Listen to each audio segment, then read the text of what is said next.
MSI's latest GS66 Stealth may look exactly the same as last year's model, but there's some key differences inside. For one, it's powered by NVIDIA's new RTX 30 series GPUs, and it's one of the first laptops to include a 1440p or 2K screen. That's a big deal. For the last few years, it's really just been 1080p screens that gamers could choose from, or 4K screens that required a lot of rendering power to actually play games at that resolution. 1440p is kind of like a middle ground. It's sharper than 1080p, but it's not nearly as demanding as 4K. And the other good thing about all these new 1440p screens is that they support fast refresh rates, which makes gameplay just look super smooth and silky. So take this new screen tech, more horsepower, and the relatively slim design of the GS66 Stealth, and you pretty much have a winner, right? Well, almost. I came across one major downside, and that was fan noise. And that's the cost of just cramming all that high-powered equipment into a relatively thin case. And you know, fan noise is something gamers have to deal with all the time. I just feel like in this laptop, it is much louder than most and more annoying than most other notebooks I've seen. But let's start with the good stuff first. As soon as I got the GS66 equipped with NVIDIA's RTX 3080 mobile GPU with Max-Q tech, Intel's i7-10870H CPU, and 16 GB of RAM, I promptly installed Overwatch to see just how well this 240Hz 1440p screen performed. So many numbers there, but I wasn't really disappointed. That 240Hz figure means the screen can display up to 4 times as many frames every second compared to a standard 60Hz monitor. The more data, the smoother everything looks. That's pretty simple. In Overwatch, I reached around 140 FPS on average with epic graphics settings, that's everything turned all the way up, in 1440p. The fluidity of the gameplay made it easier for me to line up sniper shots or just wreak havoc as Junkrat. Sure, I've seen the game run even faster on last year's GS66, which had a 300Hz 1080p screen, but that lower resolution delivered less detail whenever I slowed down to take a close look at Overwatch's characters and stages. With the new 1440p screen, I could make out things like the fine lines and costumes more clearly, as well as distant objects and players that were a bit muddy in 1080p. I'd gladly trade off an insanely high refresh rate like 300Hz for a slightly sharper screen. And just to reiterate, while 4K screens are certainly sharper, they definitely require a lot of horsepower to make a game render at that resolution. The nice thing about a 1440p screen is you don't really need the RTX 3080 or the top-end chip around to get decent performance. When you're playing on any monitor, it's always best to game at the native resolution of that screen. So sure, you could make 4K screens run at lower resolutions, but then everything looks even worse. That's entirely defeats the point of having such a high-res screen. And the other issue with 4K, at least for the last few years, is that they've been limited to 60Hz displays.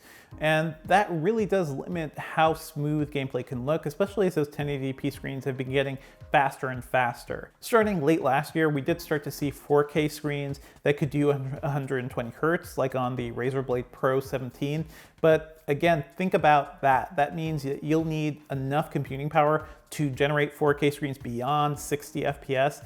That is just super tough, especially given the limits we're already seeing with something like the RTX 3080 on a 1440p screen. 1440p isn't a particularly useful resolution when it comes to watching videos, but the GS66's screen still made streaming content look great. That 240Hz panel also made browsing the web and perusing documents incredibly smooth, though you have to enable NVIDIA's GPU manually to see the full benefits of that refresh rate.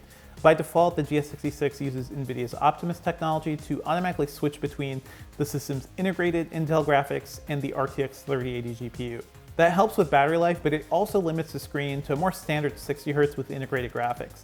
And as a side note, if you're still not sold on 1440p as an ideal gaming solution, like I am, you can also snag the GS66 with a 300Hz 1080p screen or a 4K panel. Moving on to a more demanding game, the GS66 was able to run Control between 55 and 75 FPS with maxed out graphics and ray tracing settings. Of course, I had to use NVIDIA's DLSS technology to achieve that smooth gameplay. That just means the game was actually being rendered at a lower resolution than 1440p and then being upscaled back up with AI. Given just how taxing ray tracing can be, I found DLSS to be practically a requirement with Control, no matter which system I'm playing on, even my desktop at home. As great as the gaming performance was, I do think that GS66's fans are just super troublesome. It's 3 fans, pretty much the same cooling setup MSI has been using for a while now, and they spin up often and loudly. Just getting to the Overwatch title screen makes them whir up. And it's not just the fact that they're loud, they're also really whiny and just annoying. So I do feel like MSI may have to do a lot of work here to kind of optimize this a bit, because this is something I know Asus and Razer have spent a lot of time on as well, and it'll be interesting to compare those systems to see what their noise levels are like. At the very least, these fans kept the system pretty cool.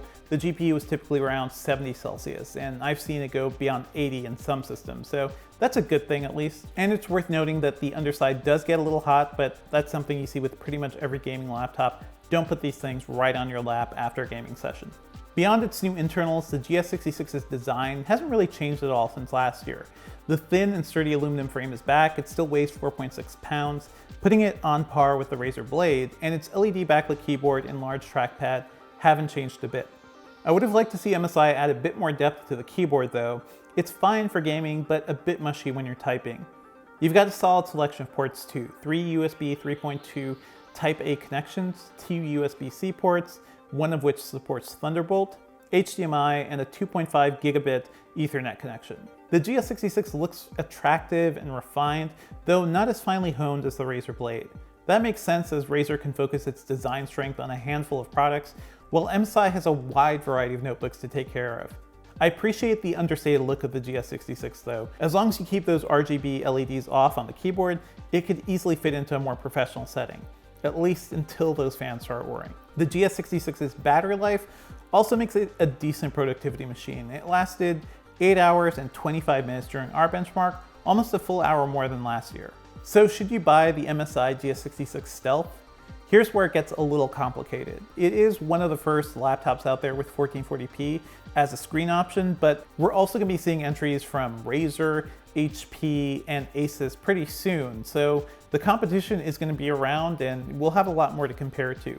MSI hasn't settled on a price yet for this device in the US, but to put things in perspective, Razer has priced the Blade 15 Advance with pretty much the same specs and double the RAM for $2,900.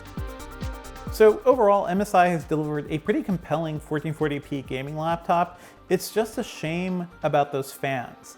I think the MSI GS66 Stealth is going to be kind of a divisive machine for some users. A lot of people, fan noise isn't a big deal if you're wearing headphones, but for some people, it's going to be a big problem.